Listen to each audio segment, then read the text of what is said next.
With EA's Star Wars Battlefront II active player numbers slowly dwindling, it does beg the question, what could we have expected if EA announced Battlefront 3? And we all know Battlefront 3 is not reportedly in development right now, but in a way, I think we're already going to have a Battlefront 3, which is just right around the corner. It just won't be Star Wars. That's right, I'm talking about Battlefield 2042. Developed by DICE, Ripple Effect and Criterion being quite a notable company out of the three, because they helped make Star Wars Battlefront 1 and 2 and the Rogue One X-Wing VR mission. And judging by Battlefield 2042's gameplay, is kinda like an unofficial Battlefront 3. But let's say theoretically, EA has just finished development on Battlefield 2042, and they're looking to allocate more resources to, let's say, Battlefront 3. Would EA use the Frostbite running Battlefield 2042 engine, or would they start from scratch? Better yet, let's have a look at Battlefield Portal, a separate feature that allows players to build their own Battlefield game modes from the contents of Battlefield 1942,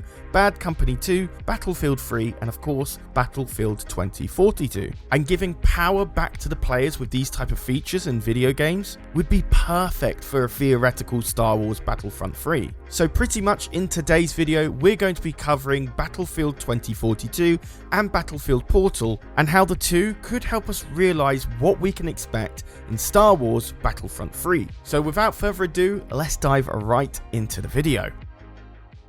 Battlefield 2042 is finally releasing on October 22nd of 2021. And this game is going to be one of the biggest changes in the Battlefield series since it started all the way back in 2002, almost 20 years ago. So let's take a look at these big changes we can expect and contrast and compare them to EA's Star Wars Battlefront 2. The first and probably the biggest thing is that the max player count has been doubled to 128 active players in one game, resulting in 2 teams of 64 players. This is definitely the biggest difference compared to Star Wars Battlefront 2, where the game mode that supported the most players only supported up to 40 simultaneous players with about 24 additional AI control players. So Battlefield 2042 is pretty much 3 times more players in one game. The only reasons for this, from what I can judge, is the technical advancements in terms of consoles and PCs alike. I don't know if base level Xbox One and PS4s could support about up to 128 players in one game.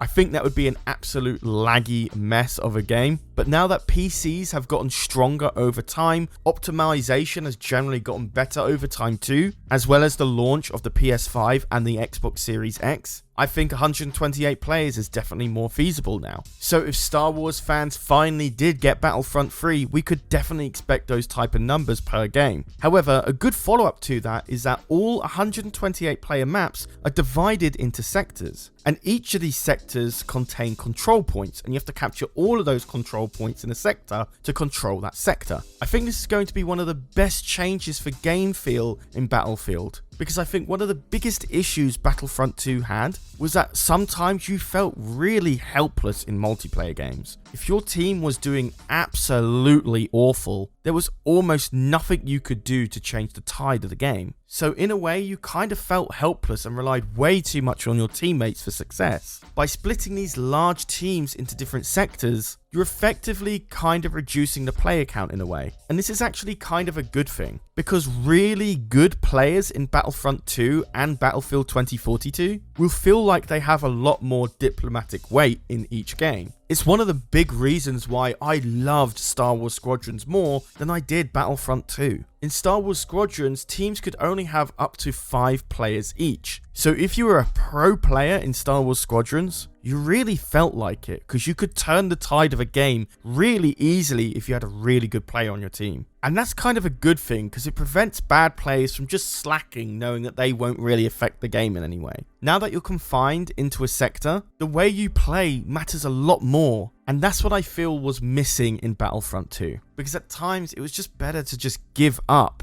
rather than try and give it your all when the team was just not performing. Another big feature is that classes have now been replaced with what is called specialists. Now what I mean by that is in Battlefront 2, you had specific classes that could only use specific weapons. So for example, the 4 main were Assault, Heavy, Officer and Sniper, where the Assault could only run the EL-16HFE for example, and no one else but the Sniper could run a Vulcan 38X for another example. This completely changes in Battlefield 2042. You are no longer restricted in what weapons you like to use from class to class. The only differences here is that your abilities change, if you will. So these specialist roles are, again, like Engineer, Assault and Support, but you can run any weapon you like. And that's really good for a lot of players who feel more comfortable using one weapon than another, and it forces them to play that role constantly because they don't like weapons of another class. I think that would be perfect for Battlefront 3. I think there's many players here that would like to run assault-based weaponry, no matter what class or specialist they like to run.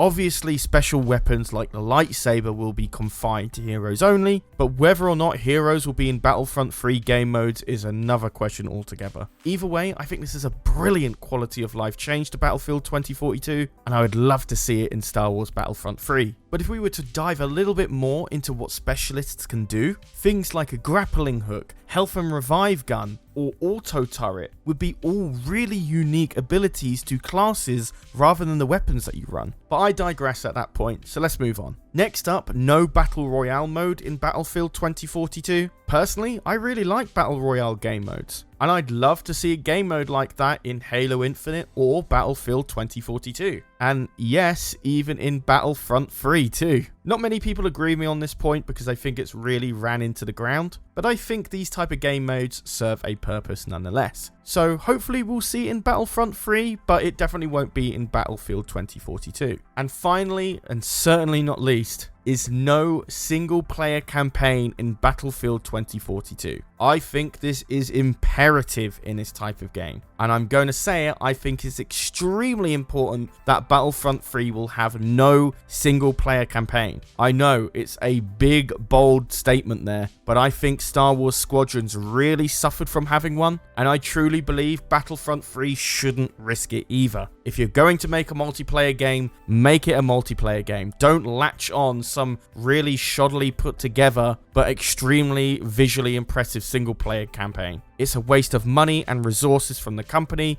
which could be put into making a better multiplayer experience. I strongly stand against that statement for Battlefield 2042, Battlefront 3, and Star Wars Squadrons. But that's everything for Battlefront 2042. Let's move over to Battlefield Portal, which I think is one of the most interesting modes in the game. And personally, I think it's one of the best things that Battlefront 3 could have. Imagine being able to create your own game mode specifically tied within, say, the prequel trilogy. I can just imagine a really talented player create these really captivating game modes around the original trilogy, its characters and scenarios. We're already seeing this in Battlefield 2042, and personally this is the biggest thing Battlefront 3 should have as well. Just like Battlefield Portal will be supporting Battlefield 1942, Bad Company 2, Battlefield 3 and the like, Star Wars has exactly that with the prequel trilogy, the original trilogy and the sequel trilogy. Just way too much good content to pass up there. Bombastic actually made a video on this and goes into a lot more detail than I do, so if you want to hear more about Battlefield Portal and how that could help Battlefront 3, go check out his video. I've put it in the top right corner info card and in the pinned comment down below for mobile users. Well, besides that guys, I have been Charlie, you've been watching EcksToo, and I'll see you in the next video. Take care guys.